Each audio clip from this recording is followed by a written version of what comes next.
Hello friends, welcome back to my channel. तो आज के इस वीडियो में मैं आपको एक्सप्लेन करने वाली हूँ recently release movie double XL. ये मूवी जो है ओवरवेट लड़कियों की स्टोरी बताती है, मतलब उन्हें क्या क्या प्रॉब्लम्स फेस करनी पड़ती है, लोग उन्हें किस तरह से ट्रीट करते हैं। तो चलिए let's start the movie. Movie start होती है राजश्री त्रिवेदी नाम की लड़की से, जो कि मेरठ में रहती है। उसका एक सपना है कि वो स्पोर्ट्स प्रेजेंटर बन जाए और वो रोज़ वही सपने देखती रहती है। लेकिन उसकी मॉम इस सब में उसका साथ नहीं देती। वो चाहती है कि राजश्री जल्द से जल्द शादी करे और सेटल हो जाए। लेकिन राजश्री का तो अपना ही ड्रीम है। उसकी मॉम उसके लिए हर वक्त कोई ना कोई लड़का देखने के लिए बुलाती रहती, जो राजश्री को बिल्कुल पसंद नहीं था। और लड़के भी उसे ओवर साइज है कर इसी वजह से रिजेक्ट करते थे। लेकिन राजश्री को इस बात से बिल्कुल फ़र्क नहीं पड़ता था, क्योंकि उसका फोकस उसके गोल पर था। वो अपने खुद के वीडियो शूट करती, उन्हें एडिट करती, ताकि वो एक दिन दिल्ली जाकर स्पोर्ट्स प्रेजेंटर बन ही जाए। फिर हमें दिल्ली की सायरा खन्ना की स्टोरी दिखाई जाती है, जो कि मॉल में लड़ रही थी क्योंकि उसे एक्सेल साइज़ लिया था और जो कि उसे फिट नहीं आ रहा था। तो वो मैनेजर से इस बात पे लड़ रही थी कि एक्सेल साइज़ का ड्रेस ये है ही नहीं, क्योंकि एक्सेल साइज़ उसे फिट आ जाता है। जिसके बाद मैनेजर उसे पैसे पे करने के लिए कहता है और वो वहाँ से चली जाती है। सायरा और उसकी फ्रेंड की बातों से हमें पता चलता है कि सायरा का एक बॉयफ्रेंड है जिसका नाम वीरेन है। सायरा की फ्रेंड उसे बिल्कुल पसंद नहीं करती। उसका कहना था कि वीरेन बिल्कुल भी उसके लायक नहीं है, वो सिर्फ अपने काम के लिए उसका यूज़ कर रहा है, क्योंकि सायरा एक डिज़ाइनर थी और वीरेन लुधियाना से मॉडल बनने के लिए आया था। तो सायरा उसकी हेल्प करती है, उसे पता था। उसकी फ्रेंड का कहना था कि वीरेन सिर्फ तुम्हारा यूज़ कर रहा है, लेकिन सायरा वीरेन से प्यार करती थी, तो वो उसकी बातों को इग्नोर कर देती है और वीरेन की पार्टी में चली जाती है।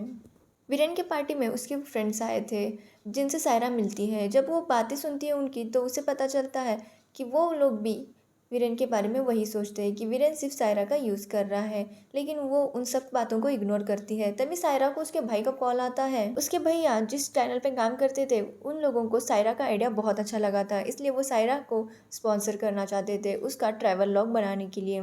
और सायरा डिसाइड करती है कि वो उसका ट्रैवल लॉग लंदन में शूट करेगी, क्योंकि वो लंदन की ही थी। उसके पेरेंट्स इंडियन थे, लेकिन वो जब पैदा हुई तब उसके पेरेंट्स लंदन में ही रहते थे, इसलिए वो लंदन में ही शूट करना चाहती थी। ये सब बातें वो वीरेन को बताती है और वीरेन भी इस काम के लिए बहुत ज़्यादा एक्साइटेड था। तो वहीं राजश्री भी अपनी मॉम को बता देती है कि उसका सपना है कि वो स्पोर्ट्स प्रेजेंटर बने।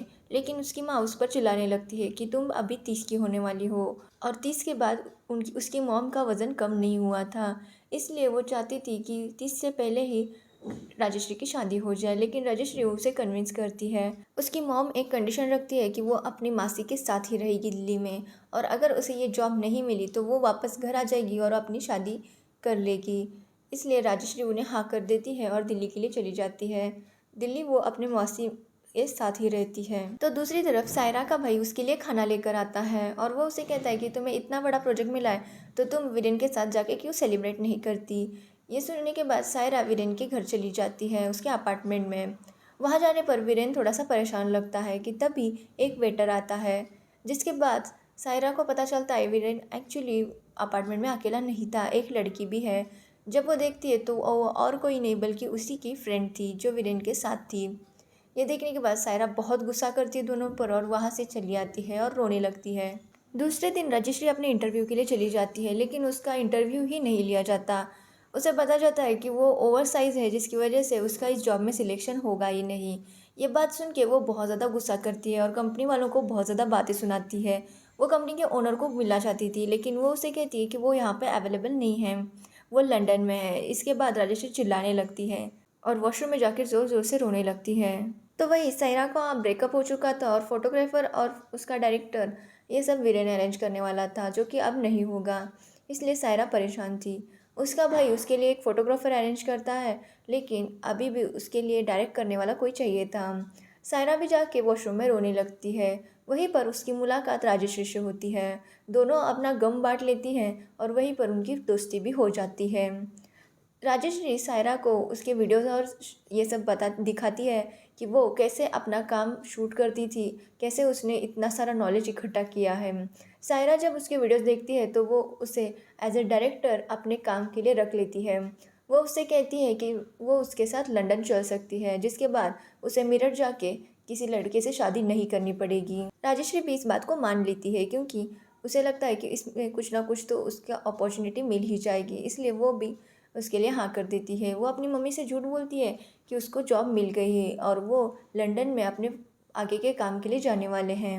राजश्री फिर अपनी मासी का अपार्टमेंट छोड़ के सायरा के साथ शिफ्ट हो जाती है और उनकी तैयारी शुरू हो जाती है लंदन जाने की। सायरा के भाई ने उनके लिए एक फोटोग्राफर अरेंज किया था जिसका नाम था श्रीकांत।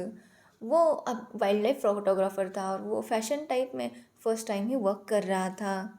एंड फाइनली वो तीनों लंदन के लिए निकलते हैं। लंदन में जाने के बाद उनकी मुलाकात होती है जोरावर रहमान से। सायरा पहले उसे गलती से ड्राइवर समझ लेती है, लेकिन वो उनके प्रोजेक्ट का प्रोड्यूसर था। जोरावर को हम जो कहेंगे क्योंकि वो अपने आप को मूवी में यही कहता है।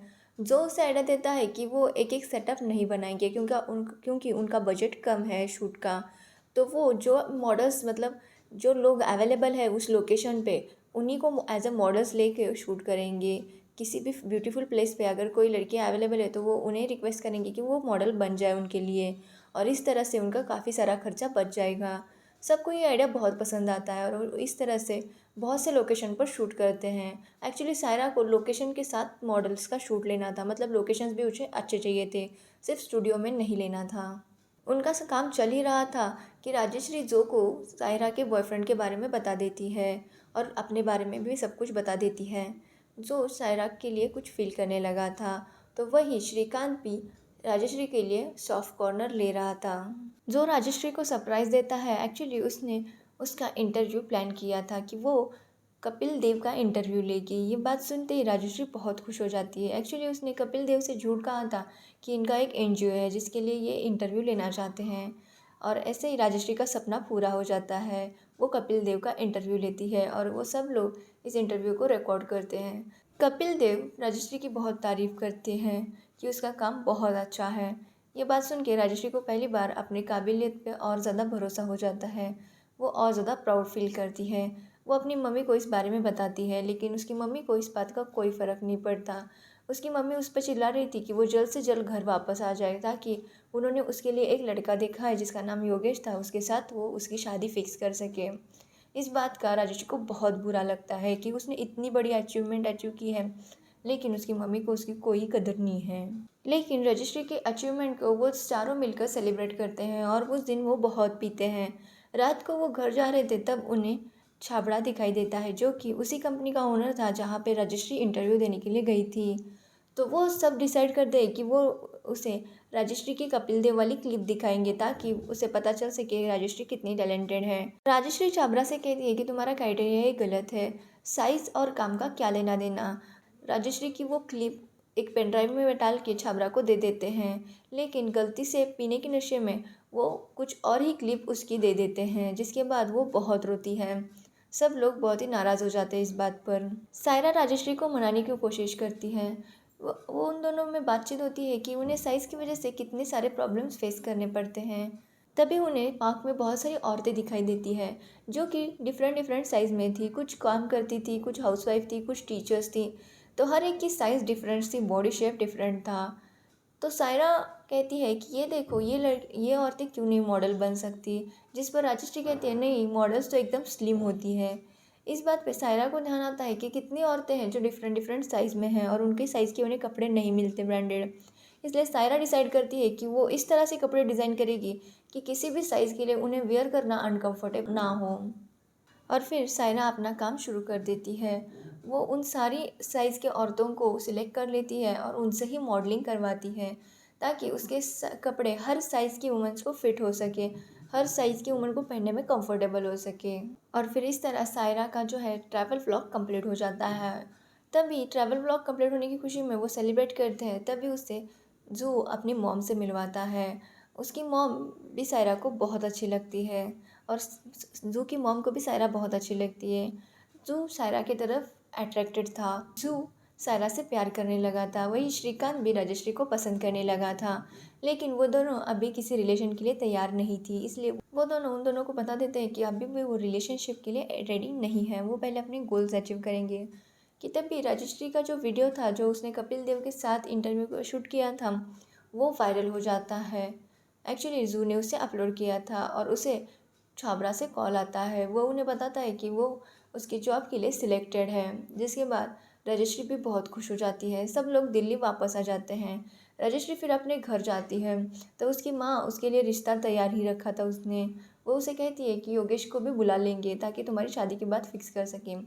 लेकिन राजश्री कहती है कि वो अब 25 लाख का कॉन्ट्रैक्ट साइन करने के लिए दिल्ली वापस जाएगी कुछ दिनों में। ये बात सुन के उसकी मॉम भी खुश हो जाती है। तो वही दिल्ली में कुछ दिनों बाद सायरा के ड्रेसेस का फैशन शो था। उसमें सायरा अपने सारे कॉस्ट्यूम्स दिखा देती है जो कि उसने डिफरेंट साइज शेप के वुमेंस के लिए डिज़ाइन किए थे। और सब लोगों को उसके ड्रेसेस डिज़ाइंस बहुत अच्छे लगते हैं। एंड वो फाइनली एक डिज़ाइनर बन जाती है जिसमें उसका साथ राजश्री भी देती है। वो भी उसके शो में एज अ मॉडल वर्क करती है।